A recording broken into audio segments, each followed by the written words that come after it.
இந்த ஜனவரி மாதம் உலகத்தின் ஃபேமஸான டிக்டாக் ஆப் வந்து ஒட்டு மொத்தமாக பேன் ஆகுது அமெரிக்கா விட்டு.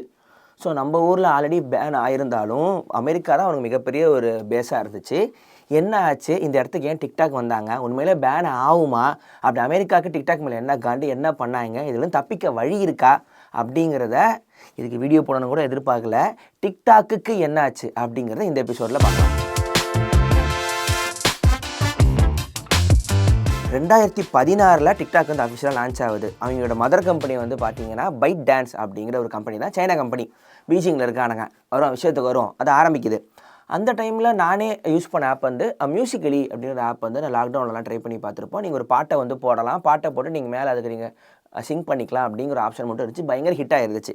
கொஞ்ச நாளில் டிக்டாக் வந்து அந்த ஆப்பை வந்து வாங்குறாங்க. அதிலிருந்து அவங்களோட வியாபாரம் வந்து பெருசாக ஆரம்பிக்குது. மியூசிக்கலி அக்வயர் பண்ணதுக்கப்புறம் டிக்டாக் வந்து மிகப்பெரிய ஷார்ட் ஃபார்ம் கண்டென்ட் பிளாட்ஃபார்மாக ஃபேமஸ் ஆகுது. இதில் ஃபேமஸுக்கு முக்கியமான காரணமாக என்ன இருக்குன்னா, இந்த அல்காரிதம் ஒன்று, அதுக்கப்புறம் ஷார்ட் ஃபார்ம் வந்து அப்புறம் ஜென்சிக்கு ரொம்ப ஈஸியான விஷயமா இருக்குது. இன்னொன்று, ஒரு ஜாலியான ஆப்பாக ஃபன்னாக சீரியஸாக இல்லாமல் டெக்ஸ்டெல்லாம் இல்லாமல் வெறும் ஒரு 10 மினிட்ஸ் வெறும் கேட் வீடியோ பார்க்குற கும்பலுக்காக ஆரம்பிச்சிருக்கு. அவனுக்கு அடித்த மிகப்பெரிய ஜாக் பாட்டு. ஸோ லாக்டவுன் வந்து அவனுக்கு வாட்டமாக மாட்டி மிகப்பெரிய ஒரு மில்லியன் பேஸ்லேருந்து பில்லியன் கணக்கான யூசர்ஸ் பேஸாக வேர்ல்டு ஃபுல்லாக ஃபேமஸ் ஆகிறதுக்கு காரணமாக இருந்துச்சு. நான் நம்மளே லாக்டவுனில் வீட்டில் மாட்டிட்டு என்ன பண்ணுறதுன்னு தெரியாமல் இருக்கும்போது ஃபோன் அப்படி வெர்டிக்கலாக வச்சு ஷார்ட் ஃபார்ம் கண்டென்ட் பண்ணுறது எல்லாருக்கும் ஈஸியாக இருந்துச்சு. இது எப்படி சமைக்கலாம், மாத்திரை எப்படி வீட்டில் ஹோட் பண்ணலாம், எப்படி மாஸ்க் போடலாம், வெளியே போனாமா வேணாமா, கோவிடுங்கிறது ஒரு வேர்ல்டு கான்ஸ்பிரசி வரைக்கும் டிக்டாக்ல வந்து பேசுகிறது ஈஸியாக இருந்துச்சு. முக்கியமாக கேப்சர் பண்ணி சேவ் பண்ணி அப்லோடு பண்ணி எடிட் பண்ணி அவுட் எடுக்கிற தொல்லையெல்லாம் இல்லை. எல்லாம் நீங்கள் ஃபோனில் ஒரு 2 பட்டனில் நீங்கள் அமுக்கி முடிச்சிடலாம். ஆரம்பத்தில் வைன் ஒன்று இருந்துச்சு, VINE. அதுதான் ஃபஸ்ட்டு நான் யூஸ் பண்ண குட்டி ஆப். அவன் இப்போ காணா போயிட்டான். அவன் தான் ஸ்டார்டிங்கில் கொண்டு வந்தான். அப்படி ஃபோனை ஆன் பண்ணி எடுத்துட்டா ஒரு வீடியோ, திருப்பி ஆன் பண்ணி எடுத்துட்டா ஒரு வீடியோ, திருப்பி ஆன் பண்ணி எடுத்துட்டா ஒரு வீடியோ. அன்றைக்கி நைட்டு நீங்கள் மொத்தம் அந்த ட்ரெயின் ஓடும்போது அன்றைக்கி ஃபுல் டே நான் எப்படி வாழ்ந்தேங்கிறத காட்டலாம் மாதிரி வந்துச்சு. அதுதான் யூடியூபுக்கு முன்னாடி அந்த டைமில் இருந்த ஒரு ஆப்பு. அதோட ஒரு ஃபார்மெட்டு தான். அதோட மாடர்ன் வெர்ஷனாக வந்து டிக்டாக்கை பார்க்கலாம். லாக்டவுனில் பெரிய ஹிட் ஆகிட்டானுங்க, பில்லியன் கணக்கான பேஸ். சரி, இவ்வளோ ஃபேமஸ் ஆகிட்டான், அப்புறம் என்ன பிரச்சனை, மற்றவங்க மாதிரி இருக்கலாமே அப்படின்னு பார்த்தா, இப்போ அவங்களுக்கு பெரிய ப்ராப்ளமாக இருக்கிறது டிக்டாக் வந்து சைனீஸ் கம்பெனி அப்படிங்கிறது தான். முக்கியமாக பீஜிங்கில் இருக்கிற கம்பெனி, ஜாங் ஷான்ஜூ அதான் ஓனர் பேர் நினைக்கிறேன். அவர் வந்து சிங்கப்பூரியன் அவர். ஆனால் கம்பெனி வந்து பேஸ்ட் இன் சைனா. இப்போ இது வந்து இந்தியாவில் வந்து பேன் பண்ணாங்க. என்ன காரணம் சொன்னாங்க, இது வந்து ஒரு சைனா கம்பெனி, நம்மளோட யூசர் பேஸ் டேட்டாவை டிக்டாக் வந்து இது எடுத்துக்குது அப்படின்றாங்க. என்ன எடுத்துக்குதுன்னு சொல்கிறாங்கன்னா, உங்களோட லொக்கேஷன் ஹிஸ்ட்ரி, உங்களோட சர்ச் ஹிஸ்ட்ரி, நீங்கள் என்ன வீடியோ பார்க்குறீங்க, எவ்வளோ தூரம் பார்க்குறீங்க, உங்களோட பர்சனல் டேட்டா வரைக்கும் அவங்க கைக்கு போயிடுது அப்படின்றாங்க. அந்த ரீசனை சொல்லி வந்து இந்தியாவில் வந்து தேச பாதுகாப்புங்கிற மேட்டில் வந்து டிக்டாக் பேன் பண்ணி எத்தனை வருஷம், 4 வருஷம் இருக்குமாடா, இந்தியாவில் முதல்ல பேன் ஆச்சு. அதுக்கப்புறம் தான் வந்து அது நிறைய கிரியேட்டருங்க அதில் காணா போனாங்க, நம்மளே பார்த்தோம். அதிலிருந்து மீண்டு வந்தவங்க தான் இப்போ இன்ஸ்டா ரீல்ஸில் வந்து ஆட்டோமேட்டிக்காக இருக்காங்க. டிக்டாக் பேன் இந்தியாவில் ஆனதுக்கு அப்புறம் தான் இன்ஸ்டா ரீல் வந்து ஃபேமஸ் ஆகுது, யூடியூப் ஷார்ட்ஸ் வந்து ஃபேமஸ் ஆகுது. ஒருவேளை அவன் இருந்திருந்தானா இன்னும் அந்த ஆப் தான் முதல்ல இருப்பாங்கிறது உண்மை. ஏன்னா அமெரிக்காவில் இப்போ வரைக்கும் அவன் தான் லீடிங் ஆப்பாக இருக்கான். ஸோ இப்போ அமெரிக்கா என்ன சொல்லுதுன்னா, இந்தியா மாதிரியே இது வந்து சைனீஸ் ஆப்பு தேச பாதுகாப்புக்கான பிரச்சனையாக இருக்குது அப்படிங்குது.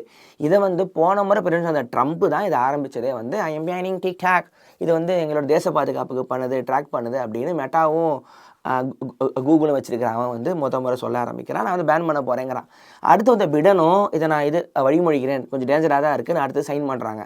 ஆனால் இப்போது வந்து ட்ரம்ப் வந்து கொஞ்சம் சப்போர்ட்டாக பேசுகிறாப்பில், உங்களுக்கு டிக்டாக் வந்து பேன் ஆகாமல் இருக்கணும்னா எனக்கு ஓட்டு போடுங்க, உண்மையிலே வீடியோ இருக்குது, அந்த லூஸ் சொல்லுது டிக்டாக் பேன் ஆகாமல் இருக்கணும், ஓட் ஃபார் மீ அப்படின்றான். அதனால டெய்லி ஒன்று யோசிப்பான், அதனால நம்ம சீரியஸாக எடுத்துக்க வேணாம். ஸோ இந்த கேஸ் வந்து கோர்ட்டுக்கு வருது.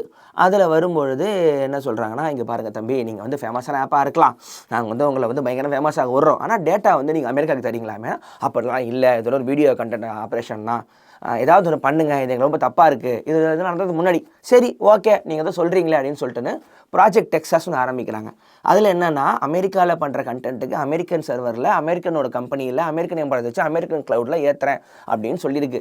ஆனால் அது வந்து ஒரு வெறும் இது கண்துடைப்பு மாதிரி தான், அப்படிலாம் ஒன்றும் இல்லை, பேருக்கு தான் சொல்கிறாங்க, சைனீஸ் கவர்மெண்ட் சொல்கிறதுக்கு இங்கே மண்டையாட்டி தான் ஆகணும் அப்படின்னு ஒரு இது இருக்குது.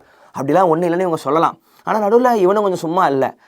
டிக்டாக்குள்ளே போனீங்கன்னா சைனீஸ் கவர்மெண்ட்டை எதிர்த்து பேசுகிற மாதிரி கண்டென்ட் வந்துச்சுன்னா அது வந்து ஃபில்டரில் உங்களுக்கு காட்டாது. அப்படியே நீங்கள் தேடினா கூட அது உங்களுக்கு பெருசாக காட்டாது. ப்ரோ சைனீஸ் இருக்கிற வீடியோஸ் தான் வருது, சைனா கவர்மெண்ட்டுக்கு எதிராக இருக்கிற கண்டென்ட்டெல்லாம் உள்ளே வந்து வர்றதில்ல அப்படிங்கிற ஒரு இந்த குற்றச்சாட்டு இருக்குது.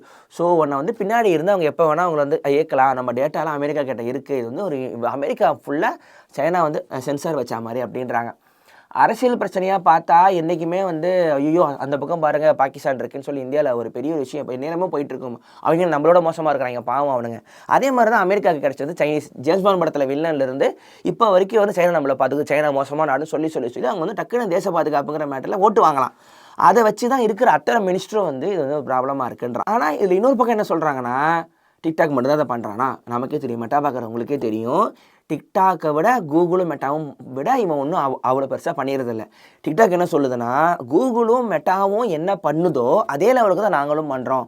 நாங்கள் ஒன்றும் அதிகமாக இல்லை, சோஷியல் மீடியா கம்பெனிங்க என்ன பேசிக்காக டேட்டா எடுக்குமோ அதை தான் நாங்கள் எடுக்கிறோமே தவிர எங்ககிட்ட உங்களுக்கு பாதுகாப்பு அச்சுறுத்தல் வராது அப்படின்றாங்க. இதில் சைலண்ட்டாக ஒரு வில்லை வந்து வேலையை பார்த்துருக்கான். அவனுக்கு வந்து இவன் ரொம்ப மேலே போயிட்டுருக்கான். அவன் கொஞ்சம் கவுக்கணுமே, முதலாளி நான் சொல்கிறது கொஞ்சம் கேளுங்கன்னு சரக்குக்கு இவன் ட்ரம்ப்புக்கு இவன் சரக்கு ஊற்றி ஊற்றுனா நம்ம ஃபேஸ்புக் மார்க் சுகர்பர்க் 2 வருஷத்துக்கு முன்னாடி ப்ரைவேட் டின்னரில் உட்காந்துக்கிட்டு நீங்கள் வந்து சைனீஸ் இன்டர்நெட் கம்பெனி அமெரிக்காக்குள்ளே வந்துகிட்டு இருக்கு, எங்களை வந்து முந்துறங்க, அது நமக்கு ரொம்ப டேஞ்சர்னு இந்த பயபோல தான் ஏற்றி விட்டுருக்கு போல். டிக்டாக்கை பற்றி கொஞ்சம் புஷ் பண்ணுது மெட்டா. ஏன்னா என்ன தான் நம்ம இந்தியாவில் இப்போ நமக்கு தெரியாதுன்னா டிக்டாக்கை பேன் பண்ணிட்டாங்க. ஃபாரினில் வந்து ரீல்ஸு ஷார்ட்ஸ் எல்லாம் விட அவங்க டிக்டாக்கில் தான் முதல்ல இருக்கான், நமக்கு தெரிய மாட்டேங்குது. ஏன்னா இந்த விஷயம் நியூஸ் பேனுன்னு சொன்னதுக்கப்புறம் பெரிய பேக் ஃபயர் ஆச்சு. ஜென்சி எல்லாம் கடுப்பாய் துடிச்சு ஃபோன் பண்ணி காங்கிரஸ் கிட்ட ஃபோன் பண்ணி இதை வந்து எப்படியாவது நீங்கள் பேக் வாங்கணுன்றாங்க. ஏன்னா இது ஒரு பாப்புலர் ஆப்புங்கிறத மட்டுமே இல்லாமல் நிறைய பேருக்கு ஒரு லைவ்லிஹுட்டாகவே இருக்குது. டிக்டாக் மூலமாகவே மாதம் சம்பாதிச்சு நார்மல் லைஃப் வாழ்கிற மக்கள் அவ்வளோ பேர் உள்ளே இருக்கிறாங்க. நம்ம ஊர்லேயே பார்த்துருக்கோம், நிறைய சின்ன பசங்க ஏதோ ஊரில் இருந்ததுன்னா டிக்டாக்ல இருந்து வீடியோ போட்டு அதில் தான் ஆரம்பிக்குது. ஷார்ட் வீடியோ கிரியேட்டர்ஸ்லாம் வராங்க, அதுக்கப்புறம் தான் இப்போ ரீல்ஸ்குள்ளே வர ஆரம்பிக்கிறாங்க. ஸோ இப்போ அவங்களாம் இப்போ என்ன பண்ணுறதுன்றாங்க, ஒரு நிறைய ஆயிரக்கணக்கான மினி பிஸ்னஸுங்க வந்து வேலை பார்த்துக்கிட்டு இருக்கு. இப்போ டிக்டாக் ஒன்று இருக்குன்னா வெறும் கிரியேட்டருக்கு மட்டும் காசு இல்லை, கம்பெனிங்க, பிராண்டுங்க, நடுவில் இருக்கிற மீடியேட்டர் கம்பெனி ஏகப்பட்ட பேருக்கு பாதிப்பு இருக்குது. அவங்களுக்கு என்ன சொல்ல போகிறாங்க அப்படின்னு தெரியல. ஸோ டிக்டாக்கோட க்ரோத் வந்து வெறுமனே ஒரு short video, cat video, dance ஆடுற வீடியோங்கிறது கிடையாது. அல்காரிதம் வந்து சூப்பராக வேலை செய்கிற ஒரு ஆப்பாக டிக்டாக் வந்து பார்க்குறாங்க. உங்களுக்கு என்ன வேணும், என்ன ட்ரெண்ட் ஆகணும், உங்களுக்கு வந்து இன்னொன்று ரொம்ப முக்கியம், நீங்கள் வந்து நிறைய ஃபாலோவர்ஸ் வச்சுருந்தா மட்டும்தான் டிக்டாக்கில் நீங்கள் ஃபேமஸாக இருப்பீங்கன்னு கிடையாது. உங்கள் கண்டென்ட்டு அன்றைக்கி இருக்கிற ட்ரெண்டிங் இந்த அல்காரிதமில் சிங்க் ஆச்சுன்னா உன்னில்லாதவங்களை ஒரே நாளில் பெரிய ஆள் ஆக்கிற ஒரு விஷயம் வந்து டிக்டாக்ல இருக்குது. அது கொஞ்சம் நிறைய ஒரு அன்னோன் ஃபாலோவர்ஸ்லாம் பெரிய கிரியேட்டராக வர்றதுக்கு இவன் வந்து ஹெல்ப் பண்ண அப்படின்றாங்க. ரெவன்யூ வைஸ் பார்த்தா கூட நிறைய காசு சம்பாதிக்கிறது டிக்டாக்ல இருக்குது போல். நம்மளே நிறைய ரீல்ஸ் எல்லாம் பார்த்துருக்கோம். டிக்டாக்ல காணாம ரீல்ஸ் தான் நம்ம ஒரு இன்ஸ்டா ரீல்குள்ளே தான் வந்துகிட்டு இருக்கு. எனக்கு பர்சனலாக வந்து ஒரு ஆர்டிக்கல் நான் படித்தேன். இந்தியாவில் வந்து டிக்டாக் வந்து ரொம்ப டெமோக்ராட்டிக்காக இருந்துச்சு, இன்ஸ்டா வந்து அப்படி இல்லை, எலைட் ஆப்பாக இருக்குது. ரீல்ஸில் எல்லாருமே வந்து அதை வந்து புஷ் பண்ணுறது இல்லை. சில கேட்டகரி மக்களை, சில ஊர்லேருந்து படுற வீடியோவை, சில கண்டென்ட்லாம் ரொம்ப கம்மி வியூஸ் கொடுக்குறாங்க. ஒரு மாதிரி எலைட்டாக மார்க்கெட்டிங் இருக்கிற மாதிரி டிக்டாக் வந்து எல்லோரும் சமமாக பார்த்துச்சோ அப்படிங்கிற மாதிரி ஒரு ஆர்டிக்கல்லாம் படித்தேன். நமக்கு தெரியல அது அந்த அளவுக்கு அது உண்மையாக அப்படி இருக்கான்னு நமக்கு தெரியல. ஆனால் இதுக்கு பின்னாடி கூகுளும் மெட்டாவும் கூட இருக்கலாம் அப்படின்றாங்க. ஏன்னா ஷேரில் ஒரு மிகப்பெரிய த்ரெட்டாக டிக்டாக் எப்போவுமே இருக்குது அந்த 2 கம்பெனிங்களுக்குமே. அதனால் வந்து மற்ற கம்பெனி வந்து இவன் அமெரிக்கா கம்பெனியை ஒன்றும் சொல்ல முடியாது. இவன் சைனா கம்பெனினா இவங்க எதிர்த்து கை காட்டுறதுக்கு ஈஸியாக இருக்குது. அந்த டிக்டாக் ஓனரை வந்து அமெரிக்கன் செனட்டில் கூப்பிட்டு பேசுகிறாங்க. அந்த இன்டர்வியூலாம் பயங்கர ஃபேமஸாக இருக்கும். இந்த ஜெனோஃபோபியாமா ஒரு பயம், கண்டிப்பாக டேஞ்சர்னு ஒரு பயத்திலே இருப்பாங்க எந்நேரம் பாதுகாப்பு மோடலே. அந்த சென்டரை வந்து கேட்குறாரு, நீங்கள் வந்து எந்த ஊர்? நான் வந்து சிங்கப்பூர் செனட்டர் அப்படின்றா. சிங்கப்பூரில் என்ன இருக்கீங்க? ஆமாம் செனட்டராக இருக்கேன். நீங்கள் சைனா பாஸ்போர்ட் வச்சுருக்கீங்களா? செனட்டர், நான் சிங்கப்பூர்காரன், நான் ஏன் சைனா பாஸ்போர்ட் வச்சுருக்கணும்? உங்களுக்கு சைனா கம்யூனிஸ்ட் பார்ட்டியோட கனெக்ஷன் இருக்கா? தலைவரே நான் சிங்கப்பூர் தலை, எங்களுக்கு கண்ணு தான் பார்க்க ஒரே மாதிரி இருக்கும், நான் வந்து சைனா கிடையாதுன்னு இருக்கான். உங்கள் ஒய்ஃப் வந்து இது அமெரிக்கா தானே? ஆமாம் என் ஒய்ஃப் அமெரிக்கா தான். இந்த அமெரிக்கா சிட்டிசன்ஷிப் நீங்கள் வாங்கியிருக்கீங்களா? இல்லை வாங்கலை, நான் சிங்கப்பூர் தான். உங்களுக்கும் சைனா கவர்மெண்ட்டுக்குமா? தலைவரே நான் சிங்கப்பூருங்க, 2 வேறு நாடு, ஏன் இப்படி கேட்டுட்டு இருக்கீங்க? இந்த கேள்வியிலே தெரியுது. அந்த வீடியோ பார்க்கும்போது ஜனங்களாம் சிரிக்கிறாங்க. ஆன்லைன் ஷோஸ்லாம் அந்த வீடியோ போட்டு ட்ரோல் பண்ணுறாங்க. அங்கே இருக்கிறவங்களுக்கே சைனாவோட லாக் பண்ணிட்டா ஒருத்தனை கை காட்டுறது ஈஸியாக இருக்குது அப்படின்றாங்க. இதில் பார்க்க வரைக்கும் என்ன தெரிஞ்சுதுன்னா, அப்படி ஒன்றும் எக்ஸ்ட்ராவாக டிக்டாக் பண்ணிடல. மெட்டா கூகுளோட கம்மியான அளவுக்கு தான் பண்ணுறாங்கன்றாங்க. பட் ஓனர் வந்து சைனா அப்படிங்கிறதுனால டேட்டாலாம் போகிறதுக்கான வாய்ப்பு இருக்குங்கிறது உண்மை தான். டிக்டாக் கிரியேட்டர் என்ன சொல்கிறாங்கன்னா, நீ டேட்டாவெலாம் எடுத்துக்கோ, தேவையே இல்லை, நாங்கள் வெறும் டேஞ்சர் இல்லாத ஆப் ஏன் அவ்வளோ யோசிக்கிறேன் அப்படின்றாங்க. நேஷனல் த்ரெட்டுன்னு வரும்போது கவர்மெண்ட்டும் சொல்லி பேச்சை கேட்காது. சரி இப்போ என்ன பண்ணலாம், சரி பண்ண முடியுமா அப்படின்னு பார்த்தா இருந்தாலும் சொல்லிலாம் பார்த்தான். நடுவில் வந்து அமெரிக்காவுக்கு ஒரு அருமையான ஆப் டிக்டாக், உங்களை சப்போர்ட் பண்ணுறோம்னு கேம்பெயின்லாம் விட்டானுங்க. அதெல்லாம் ஒன்றும் வேலைக்கு ஆகாது மாதிரி உட்காந்துருக்கானுங்க. இப்போ ட்ரம்ப்போட மீட்டிங்க்கு இந்த டொனேஷன்லாம் பண்ணுவாங்க பணக்காரங்களாம், டிக்டாக்கு நானும் அந்த ஃபங்க்ஷனை வந்து அட்டன் பண்ணுறேன் அப்படின்றான். ஏதாவது கொஞ்சம் சில்லறையை தள்ளனா தலைவர் வந்து ஓகே சொல்லுவார்னு நினைக்கிறேன். ஏன்னா இப்போ அமெரிக்கன் ஜனங்க என்ன பண்ணிட்டாங்கன்னா, டபக்குன்னு செம்ம விஷயம்னு ட்ரோல் பண்ணுறாங்க. ரெட் நோட்டுன்னு இன்னொரு சைனீஸ் ஆப் ஒன்று, அது கொஞ்சம் ஃபேமஸான டிக்டாக் மாதிரி ஆப்பில் அதை வந்து டவுன்லோட் பண்ணிட்டாங்க. ஒரு பொண்ணு வீடியோ போடுது, அமெரிக்கன் கவர்மெண்ட்டே எங்களை கலாச்சியில் சைனா பேக்னு சொல்லிட்டு இப்போ பாரு நாங்கள் சைனீஸ் ஆப்பே டவுன்லோட் பண்ணிட்டோம், நாளைக்கு பாரு 20th அன்னைக்கு வந்து கூகுள் ப்ளே ஸ்டோரில் டாப்பஸ்ட் டவுன்லோடில் இந்த ஆப் தான் இருக்கும், அப்போ என்ன பண்ண போகிறேன் அப்படின்னு இருக்கானுங்க. இது ஒரு தலைவலியாக தான் இருக்கும், மூடிட்டு இப்படியே இருந்திருக்கலாமான்னு. இதில் வந்து இன்னொன்று ஆலிவரோட வீடியோ ஒன்று பார்த்தேன், ஜான் ஆலிவரோட வீடியோ ஒன்று பார்த்தேன். அதில் வந்து என்ன சொல்கிறாருன்னா, இப்போ வந்து டிக்டாக் வழியாக நிறைய பேர் நல்லது நடக்குது, டொனேட் பண்ணுறாங்க அப்படின்னு சொல்கிறாரு. இப்போ வந்து ஒரு ஜாடி இருக்குது, இந்த ஜாடியிலலாம் இந்த காசு போடுறாங்க, காசு போட்டுட்டு யாராவது அந்த ஜாடியை பாராட்டுவாங்களா, அந்த மாதிரி தான் இருக்குது டிக்டாக். அப்போ நம்ம காசை நம்ம செலவு பண்ணுறோம், இதுக்கே இவன் ஏன் ஒரு ஃபேமஸான அப்பா மாறுறான் அப்படின்லாம் சொன்னார். ஆனால் அதை எப்படி பார்க்குறேன்னா, இந்த ஜாடி தான் நம்ம காசு போடுற மாதிரி எல்லார் கண்ணிலையும் காட்டுதுங்க மாதிரி தான் பார்க்குறேன். ஸோ ஜனங்க வந்து அவங்களுக்கு எது கம்ஃபர்ட்டோ அவங்க சூஸ் பண்ணிப்பாங்க. இது வந்து அமெரிக்கன் கவர்மெண்ட்டுக்கு ஆல்டர்னேட்டிவ் வந்து டக்குன்னு மாறுறது வரைக்கும் புரியும். ஸோ அவங்க வந்து ஓகே டிக்டாக் வந்து ரொம்ப ரிஸ்க்கான ஆப்பா, நாங்கள் இந்த மாதிரி இதுக்குள்ளே போக மாட்டோம்னு சொல்கிறதில்ல, ஆல்டர்னேட்டிவ் ஆப்குள்ளே தான் போவாங்களே தவிர. ஏன்னா நீங்கள் வந்து சூஸ் பண்ணிக்கலாம், நீங்கள் ஒரு ஆப்பை டவுன்லோட் பண்ணிக்கலாம், நீங்கள் .comக்குள்ளே போய் உங்களோட சுதந்திரம் இருக்குது. இன்டர்நெட் இல்லாதப்போ இந்த ஃப்ரீடம் வந்து மக்களுக்கு இல்லாமல் இருந்துச்சு. கவர்மெண்ட்டு சென்ட்ரலைஸ்டு கவர்மெண்ட் என்ன தருதோ, டிவியில் என்ன போடுதோ, பேப்பரில் என்ன வருதோ, அதான் உங்களுக்கு இன்ஃபர்மேஷனே. இன்டர்நெட் யாரும் இங்கே கேட்க தேவையில்லை.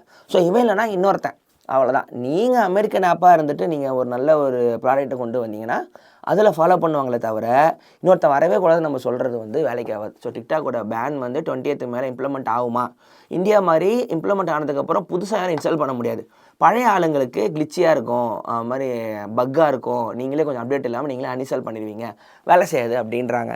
இன்னும் ஒரு கடைசி மீட்டிங் ட்ரம்ப்புக்கு இந்த ஆள் வந்து உள்ளே போய் கெஞ்சி டொனேஷன் எதாவது பண்ணி கொஞ்சம் வந்து டிக்டாக் பேனை காப்பாற்றலாம், இல்லை ஒட்டுமொத்தமாக போதா அப்படிங்கிறத வந்து தொடர்ந்து பார்ப்போம். இதுதான் டிக்டாக்கின் வரலாறு, வாழ்ந்த கதை, மாண்ட கதை. மாண்டாஜா இல்லையாங்கிறது அடுத்த வாரம் பார்க்கலாம். லைக் பண்ணுங்கள், ஷேர் பண்ணுங்கள், சப்ஸ்கிரைப் பண்ணுங்கள், மெம்பர் ஆகுங்க மெட்டாமக்கீஸ்.